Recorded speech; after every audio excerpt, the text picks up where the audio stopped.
بسم اللہ الرحمن الرحیم۔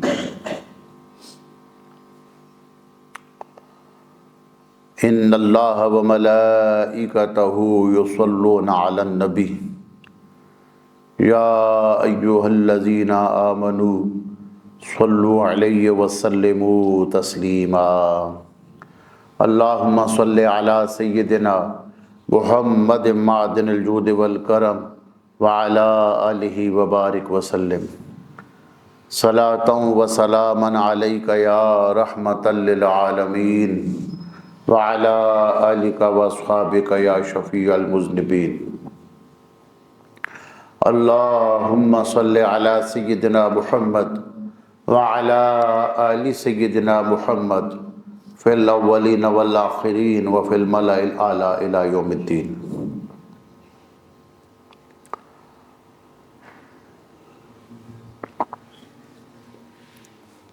آج بحمد تعالی قرآن مجید کی 45ویں سورہ مبارکہ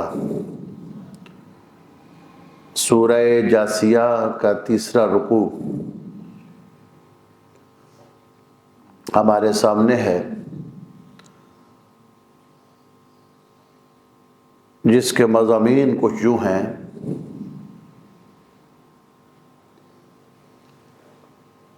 کہ اللہ تعالیٰ نے اس دنیا کو امتحان گاہ بنایا ہے، یہ دار البلا ہے، دار الامتحان ہے، آزمائش کا گھر ہے۔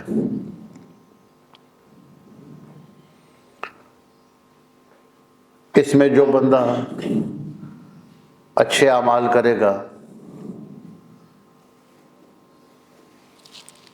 اس کو اللہ تعالیٰ اپنے فضل سے، عنایت سے، مہربانی سے جزا عطا فرمائے گا، اور جو بندہ اس دنیا کے اندر برائی کرے گا، اپنے مالک اور خالق کے بتائے ہوئے اصولوں کے خلاف چلے گا، اس کو اپنے ان اعمال کی سزا بھی بھگتنا پڑے گی۔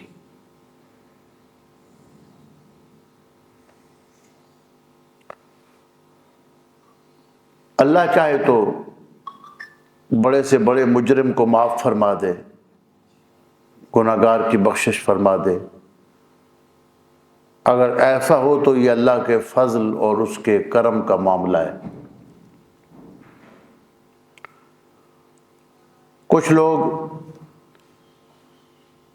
ضد اور عناد کی وجہ سے مسلسل اپنے مالک کی نافرمانی کرتے ہیں، ان کے دلوں پر مہر لگ جاتی ہے۔ جب دل کے اوپر مہر لگ جائے، یہ ہوتا ہے بندے کے اپنے کرتوتوں کی وجہ سے۔ دل پہ مہر لگ جائے تو پھر نصیحت اثر نہیں کرتی۔ جب تک دل پہ مہر نہ لگی ہو اور دل سیاہ نہ ہوا ہو تو اچھی بات سن کر بندہ اس پہ عمل کی کوشش کرتا ہے۔ جتنا دل صاف ہوگا اتنا وہ نصیحت کو جلدی قبول کرے گا، اور پھر جسم کو، اعضاء کو اس پر عمل کرنے پر آمادہ کرے گا، اور جیسے جیسے دل سیاہ ہوتا ہے تو نصیحت کا اثر ختم ہونا شروع ہو جاتا ہے۔ مثلاً ایک بندہ، اس کے سامنے جب روزے کے فضائل بیان کیے جائیں، اگر اس کا دل سیاہ نہیں ہے، گنہگار ہونے کے باوجود اس کے دل میں یہ خیال پیدا ہوگا کہ روزہ رکھنا چاہیے، روزہ داروں کی بڑی شان ہے، روزہ دار اللہ کو پیارے ہوتے ہیں۔ لیکن اگر اس کا دل سیاہ ہو چکا ہے تو اس کے اندر سے ایک آواز آئے گی کہ میں نہیں رکھ سکتا۔ حدیث میں آتا ہے کہ جب بندہ ایک گناہ کرتا ہے تو اس کے دل پر ایک سیاہ نقطہ پڑ جاتا ہے۔ اگر بندہ توبہ کر لے، اچھے اعمال شروع کرے تو وہ نقطہ ختم ہو جاتا ہے اور دل صاف رہتا ہے۔ لیکن اگر توبہ نہیں کرتا، پھر گناہ کرتا ہے، پھر گناہ کرتا ہے، تو وہ نقطہ بڑھتے بڑھتے سارا دل سیاہ ہو جاتا ہے، دل پہ زنگ چڑھ جاتا ہے۔ اور ایک حدیث پاک میں آتا ہے کہ اللہ کا ذکر دلوں کی صفائی کا سامان ہے۔ جس طرح کسی آئینے پر کوئی زنگ لگ جائے یا کسی بھی چیز پر زنگ لگ جائے تو اس کو صاف کرتے ہیں، جس چیز سے صاف کرتے ہیں اس کو سیکل کہا جاتا ہے، صاد یہ قاف اور لام، سقالہ کہا جاتا ہے۔ تو حضور نے فرمایا کہ اللہ کا ذکر دلوں کے لیے سقالہ ہے، یہ دلوں کی میل کچیل کو دور کر دیتا ہے۔ فرمایا وَخَلَقَ اللَّهُ السَّمَاوَاتِ وَالْأَرْضَ بِالْحَقِّ، اللہ نے حق کے ساتھ زمینوں اور آسمانوں کو پیدا کیا۔ یعنی اللہ تعالیٰ نے زمینوں اور آسمانوں کو ایسے پیدا کیا جیسا بنانا چاہیے تھا، جیسے اللہ کی حکمت تھی۔ وَلِتُجْزَىٰ كُلُّ نَفْسٍ بِمَا كَسَبَتْ وَهُمْ لَا يُظْلَمُونَ، اور یہ کیوں کیا کہ ہر شخص کو اس کے اعمال کا بدلہ دیا جائے اور کسی کے ساتھ زیادتی نہ ہو، لوگوں کے ساتھ زیادتی نہ ہو۔ جس نے نیکی کی ہے اس کا پورا اجر دیا جائے، جس نے کوئی ظلم کیا ہے تو اس کو سزا دی جائے۔ افرأیت من اتخذ الہہ ہواہ،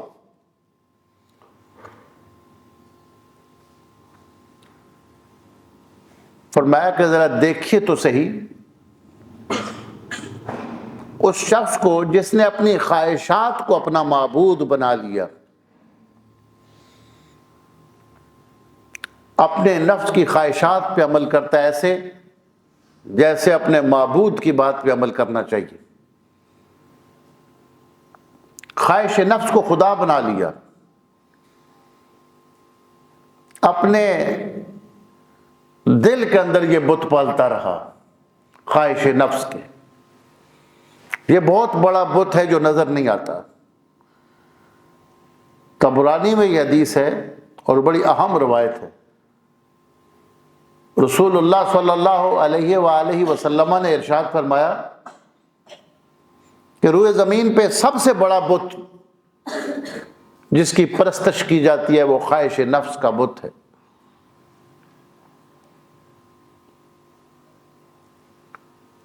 خواہش نفس کی پیروی،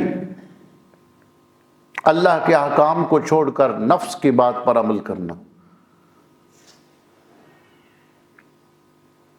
یہ بھی ایک پورے کا پورا شرک ہے۔ متعدد اقسام ہیں۔ فرمایا من صلی یرائی فقد اشرک، جس نے نماز پڑھی لوگوں کو دکھانے کے لیے اس نے شرک کیا، کہ جو کام اللہ کو خوش کرنے کے لیے کرنا تھا وہ اس لیے کیا کہ لوگ خوش ہو جائیں، لوگ سمجھے بڑا نمازی ہے۔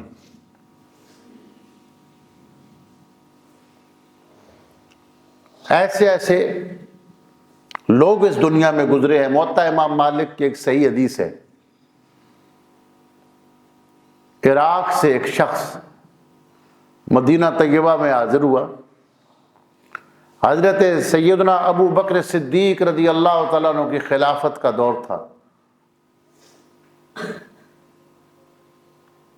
اس شخص کا دایاں ہاتھ کٹا ہوا تھا اور بایاں پاؤں کٹا ہوا تھا، اور وہ اتنی عبادت مسجد نبوی میں اتنی ریاضت اور نوافل پڑھتا تھا کہ حضرت ابوبکر صدیق فرمانے لگے کہ یہ اس گناہ کا مجرم تو نظر نہیں آتا کہ اس کے ہاتھ کاٹے جاتے اور پاؤں کاٹے جاتے۔ ایک مرتبہ چور اتنا مال یا اتنی چیز چوری کرے جس پر ہاتھ کاٹے جاتے ہیں اور جرم ثابت ہو جائے تو حکم یہ ہے کہ اس کے ایک دائیں ہاتھ کو کاٹ دیا جائے۔ اگر دوبارہ وہ چوری کرتا ہے پھر بایاں پاؤں کاٹا جائے گا، اگر تیسری مرتبہ کرتا ہے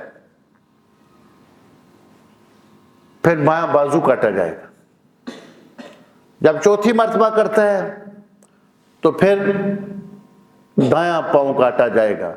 قرآن میں من خلاف کے الفاظ ہیں، مخالف سمتوں سے اعضاء کاٹے جائیں گے، دایاں ہاتھ بایاں پاؤں، بایاں ہاتھ دایاں پاؤں۔ اس نے کہیں 2 مرتبہ چوری کی تھی جس کی وجہ سے حد لگی تھی۔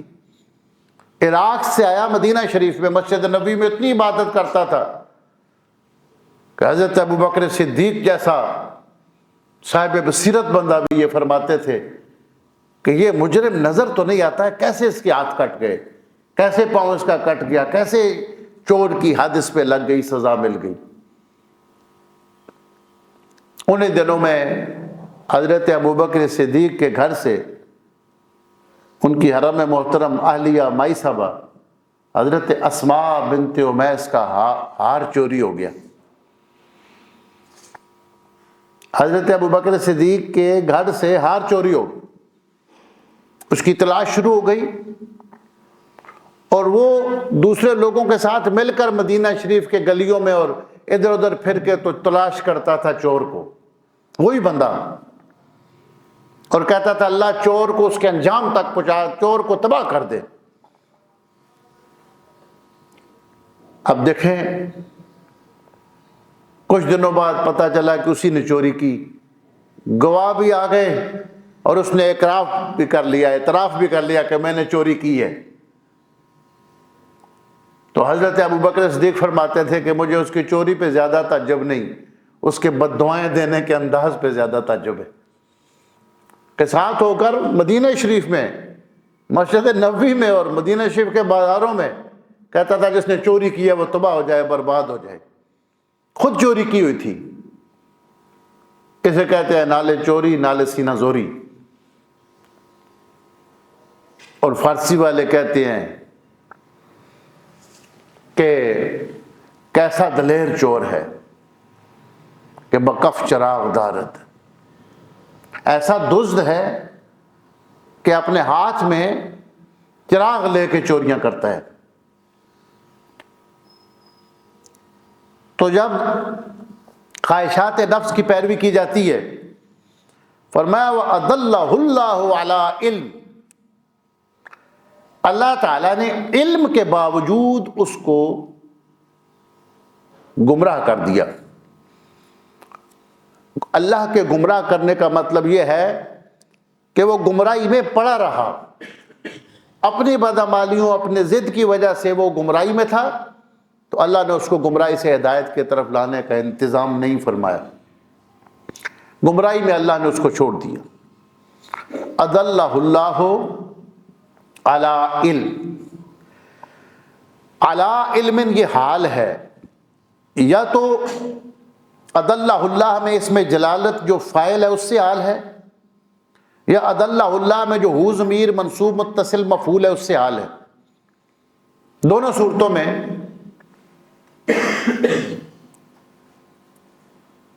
یہ علی علم حال ہے، لیکن مفہوم الگ الگ ہوگا۔ اگر یہ اس میں جلالت اللہ سے حال ہو تو پھر مطلب یہ ہوگا کہ اس بندے کے فطرت کی خرابی کو جانتے ہوئے اللہ تعالیٰ نے اس کو گمراہی میں چھوڑ دیا، کہ اس کے فطرت کے اندر اس قدر گمراہی ہے اور یہ اس قدر ضد کر کر کے اعمال کر کے اپنے دل کو سیاہ کر چکا ہے کہ اب اس کی ہدایت کی طرف نکلنے کا سامان نہیں۔ اور اگر ہو ضمیر منصوب متصل مفعول سے حال ہو تو اس کا مطلب یہ ہے کہ وہ بندہ علم کے باوجود گمراہ ہو گیا. علم اس کو تھا، اسے یہ پتا تھا کہ حق کیا ہے اور باطل کیا ہے، ٹھیک کیا ہے اور غلط کیا ہے، اس کے باوجود غلط راستے پہ جا رہا تھا، تو اللہ نے اس کو اسی گمراہی میں پڑے رہنے دیا. وَخَتَمَ عَلَىٰ سَمْعِهِ وَقَلْبِهِ، اللہ نے اس کے کان پہ اور اس کے دل پر مہر لگا دی. وَجَعَلَ عَلَىٰ بَصَرِهِ غِشَاوَةً، اور اللہ نے اس کے کانوں پہ پردہ ڈال دیا. فَمَن يَهْدِيهِ مِن بَعْدِ اللَّهِ، اب اللہ تعالیٰ کے علاوہ کون اس کو ہدایت دے گا؟ بعد کا معنی کبھی بعد ہوتا ہے پیچھے، اور کبھی اس کا معنی ہوتا ہے علاوہ. بعد اللہ کا مطلب یہ ہے کہ اللہ کے علاوہ کون اس کو ہدایت دے گا. افلا تذکرون، اے لوگوں کیا تم غور و فکر کر کے نصیحت حاصل نہیں کرتے؟ ہدایت کے لیے یہ ضروری ہے کہ انسان خود نصیحت کو سننے والا اور قبول کرنے والا ہو. حضرت واسع فرماتے تھے سب سے بڑی نصیحت تو یہ ہے کہ نصیحت کرنے والے کو نصیحت جس کو کی جائے اسے شوق ہو نصیحت سننے کا، اس کے اندر طلب ہو. فرمایا کہ جس نے اپنے وہم کو اپنا رہبر بنا لیا وہ کیسے ہدایت پا سکتا ہے؟ وَقَالُوا مَا هِيَ إِلَّا حَيَاتُنَا الدُّنْيَا، اور انہوں نے کہا کہ کوئی آخرت کی زندگی نہیں، یہی دنیا کی زندگی ہے جو ہم گزار رہے ہیں، اس کے بعد کوئی نئی زندگی نہیں، کوئی اعمال کی سزا اور اعمال کی جزا کا کوئی دن نہیں. وَمَا يُهْلِكُنَا إِلَّا الدَّهْرُ، اور ہمیں جو موت دیتا ہے یہ زمانے کی گردش دیتی ہے. وَمَا لَهُمْ بِذَلِكَ مِنْ عِلْمٍ، اور انہیں اس بارے میں حقیقت میں کوئی علم نہیں. إِنْ هُمْ إِلَّا يَظُنُّونَ، مگر وہ اٹکل پچو سے کام لیتے ہیں، گمان کرتے ہیں، ان کے پاس کوئی علم یقین نہیں. یہاں ایک بڑی اہم بات سنیے کہ جو ظن کا لفظ ہے، ظن، یہ وام کے لیے بھی آتا ہے، گمان کے لیے، اور یقین کے لیے بھی آتا ہے. یظنون کا مطلب یہ بھی ہوتا ہے وہ یقین رکھتے ہیں، اور یظنون کا مطلب یہ بھی ہوتا ہے کہ وہ وام کرتے ہیں، وہ گمان رکھتے ہیں. اور قرآن مجید میں دونوں معنی میں استعمال ہوا ہے. اس کا معنی گمان بھی ہے، اس کا معنی یقین بھی ہے. اب یہ فرق کیسے کریں گے؟ اللہ تعالیٰ علم کی اور قرآن کی خدمت کرنے والے ائمہ کی قبروں پر اپنی رحمتوں کا نزول فرمائے. حضرت امام بدر الدین زرکشی علیہ رحمہ نے علوم قرآن پر، اصول تفسیر پر جو اہم ترین کتاب لکھی ہے البرہان فی علوم القرآن، اس کی زیادہ شہرت عوام میں نہیں ہے، طلبہ میں بھی نہیں ہے. طلبہ میں زیادہ جو شہرت ہے امام سیوطی رحمۃ اللہ علیہ کی الاتقان فی علوم القرآن کی ہے. لیکن اہل علم جانتے ہیں، اہل تحقیق جانتے ہیں کہ الاتقان جو ہے یہ خلاصہ ہے. دراصل البرہان میں سارے علوم و فنون تھے جن کا نچوڑ اپنی مزید تحقیقات کے ساتھ امام جلال الدین سیوطی رحمۃ اللہ علیہ نے پیش کیا. اور جب البرہان کو آپ پڑھتے ہیں تو اس وقت پتہ چلتا ہے کہ وہ بندہ علم کی کتنی بلندی پہ، عرفت پہ ہے. آپ نے اصول یہاں بیان کیے، 3 باتیں کی ہیں. کیسے پتہ چلے گا کہ قرآن میں جہاں ظن آیا ہے اس کا معنی گمان ہے، اور جہاں ظن آیا ہے یقین کے معنی میں اس کی کیا علامت ہوگی؟ فرماتے ہیں کہ جہاں ظن کا ذکر کرنے کے بعد کسی برائی کے طور پر بیان ہوا ہے زن کرنا، اس کی مذمت کی گئی ہے، یا اس کے بعد کسی سزا کا ذکر ہے، وہاں زن کا معنی گمان ہے، یعنی زن کو ایسے ذکر کیا گیا جیسے کسی بری چیز کا ذکر کیا جاتا ہے، اور اس کے بعد یا کسی سزا کا ذکر ہے یا اس کے بعد اللہ کی ناراضگی کا ذکر ہے، تو وہاں زن کا معنی ہوگا گمان کرنا۔ دوسری بات، اگر ظن کے بعد ان مخففہ ہو، الف کے اوپر زبر، اس کے بعد نون کے اوپر جزم، یعنی ان ہو، انا نہیں، ان ہو، تو وہاں مطلب ہوتا ہے گمان کرنا۔ ظننتم ان لن ينقلب الرسول، تم نے گمان کیا، تمہیں وہم ہوا کہ رسول واپس نہیں آئے گا۔ تو جب ظنہ یا ظنوں کے بعد ان آئے مخففہ، تو اس کا مطلب ہوتا ہے گمان کرنا۔ اور جب ظن کے بعد انا آئے، الف زبر نون، ان نون زبر نا، انا، یہ ہوتا تو حمزہ ہے لیکن عوام کی سہولت کے لیے اس کو الف پڑھتے ہیں۔ انا جب ہو ظنہ کے بعد یا ظنوں کے بعد، اس کا معنی یقین ہوتا ہے۔ یظنون انہم ملاقو ربہم، وہ یقین رکھتے ہیں کہ انہیں اپنے رب سے ملاقات کرنی ہے، وہ یقین رکھتے ہیں۔ جب ظنہ کے بعد، ظننتم کے بعد، یظنوں کے بعد انا آئے تو اس کا مطلب ہوتا ہے یقین کرنا۔ آج کے متجدد جن کو لوگ بہت پڑھا لکھا سمجھتے ہیں اور لوگ سنتے ہیں،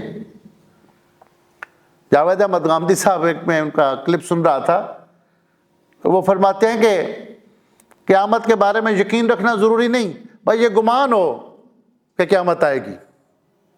گمان میں تو یہ ہوتا ہے پتہ نہیں آئے گی یا نہیں آئے گی، جو گمان ہوتا ہے اس میں دونوں طرفیں برابر ہوتی ہیں، ہو بھی سکتا ہے نہیں بھی ہو سکتا۔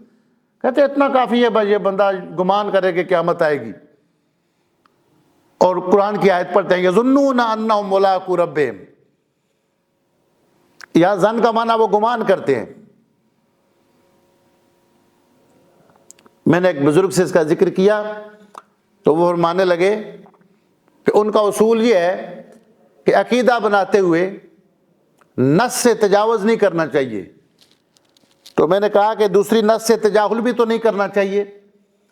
اگر ایک طرف یہ ہے یظنون انہم ملاقو ربہم، جس طرح وہ کہتے ہیں کہ یہ معنی گمان کرنا ہے، دوسری طرح کہ یہ بھی ہے وبالآخرۃ ہم یوقنون، ایمان والے آخرت پر یقین رکھتے ہیں، وہاں یوقنون ہے، اور ادھر ہے یظنون انہم ملاقو ربہم۔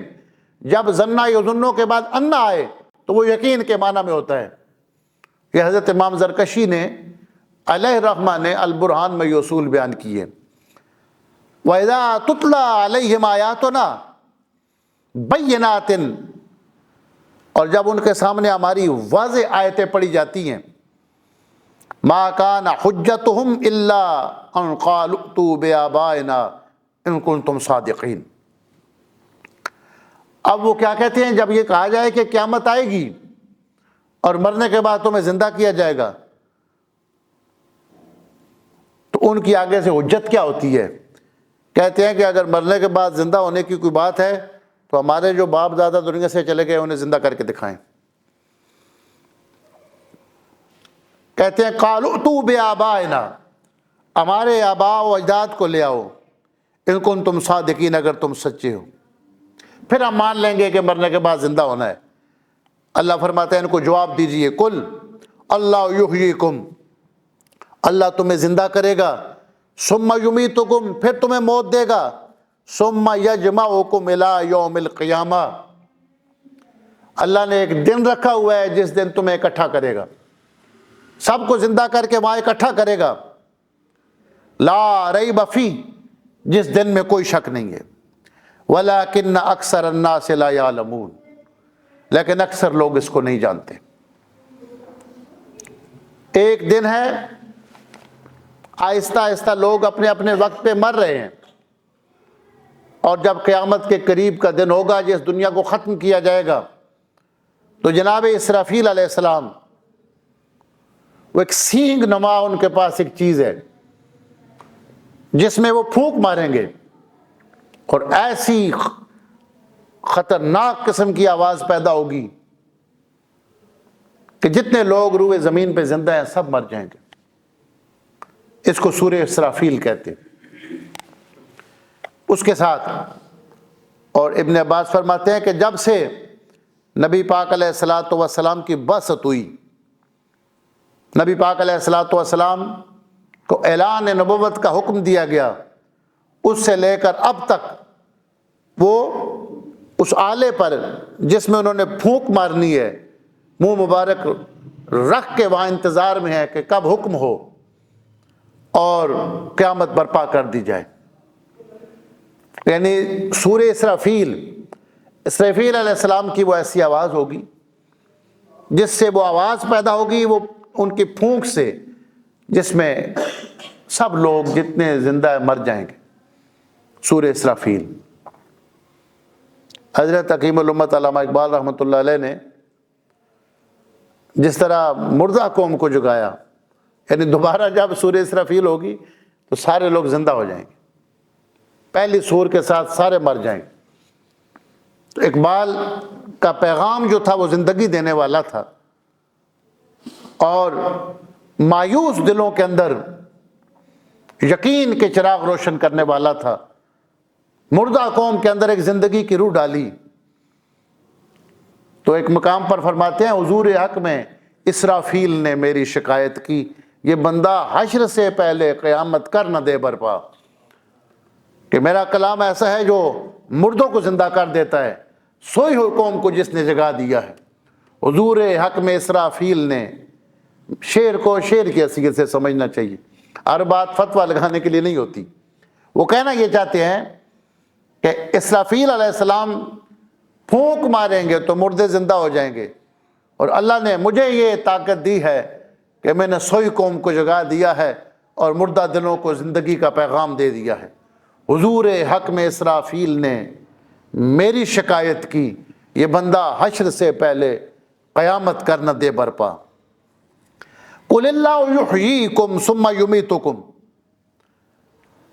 فرمایا کہ ایک دن اس نے رکھا ہوا ہے، اس دن تمہیں زندہ کرے گا، جس دن میں کوئی شک نہیں، لیکن اکثر لوگ اس کو نہیں جانتے۔